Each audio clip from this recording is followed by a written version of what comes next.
He honore, he kororia ki te atua, he maunga rongo ki te whenua, he whakaaro pai ki ngā tāngata katoa, āmine. E ngā mana, e ngā reo, e ngā mātā waka o ngā haue whā o te ao, tēnā koutou, tēnā koutou, tēnā koutou katoa.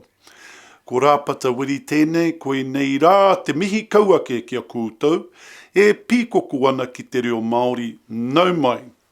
Haere mai ki tēnei hōtaka ako i te reo Māori ki Reo Ora, nau mai, nau ake.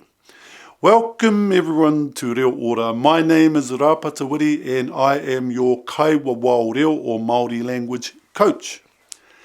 Reo Ora is a new revolutionary Māori language program which will teach you basic conversational te reo Māori in 12 weeks. Who are we and what do we do? Ko wai tāna ingoa. Correct. Ko wai tāna ingoa. Did you get that right? Give yourself a mark. Reo Ora are experts at helping people improve their proficiency levels in te reo Māori using our book, our web-based app, and our live group webinars. Our methodology is based on the ZEPA model of language revitalization, which was developed by a famous linguist, Joshua Fishman. ZEPA simply means zero to passive to active. We improve your knowledge of te reo Māori from zero or knowing nothing at all to passive where you understand more than you speak to active where you are a competent speaker of te reo Māori. According to research conducted by Dr. Richard Benton, one can learn to speak Māori by learning the 650 most commonly used words in Māori. However, in this program, we have simplified this method even further by teaching you in levels 1 and 2 the 329 most commonly used words and 30 sentence patterns in te reo Māori in 12 weeks. And this will allow you to understand and speak up to 70% of everyday conversational Māori in 12 weeks. So what is our vision? The vision of this program is kia mata poporetia te reo Māori e ngā tāngata katoa o Aotearoa. The Māori language will be treasured by all New Zealanders. How does this program work? This program is divided into two parts. Level 1, ko te pū, which covers modules 1 to 5 of this app. And level 2, ko te more, which covers modules 6 to 10.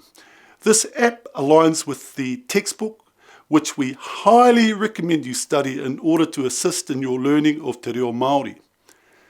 Each level, level 1, ko te pū, and level 2, ko te more, takes 12 weeks each to complete.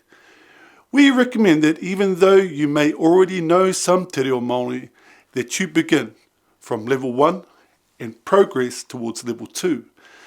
In level 1, there are 5 modules to complete on the app, and there are tests at the end of each module for you to complete.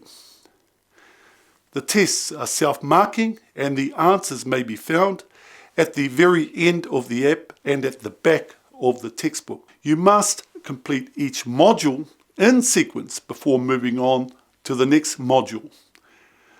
This app will measure your progress as you complete each lesson.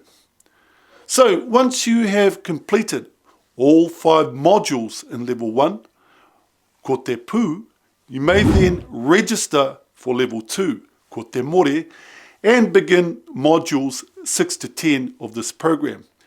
There is also a private members Facebook page for those who are registered with our online program to provide you with some extra support. If you need further information about how we can assist your particular organisation in learning te reo and help you develop and implement a te reo Māori strategy, please visit our website at www.reoora.com. Mā mātou koutou e āwhina ki te whakapakari ake I te kounga reo o o kaimahi. We can help improve the proficiency levels of your staff and your organisation in te reo Māori. Nā reira kāti konei nā kōrero mō tēnei wā, kia ora, hui hui mai anō tātou katoa.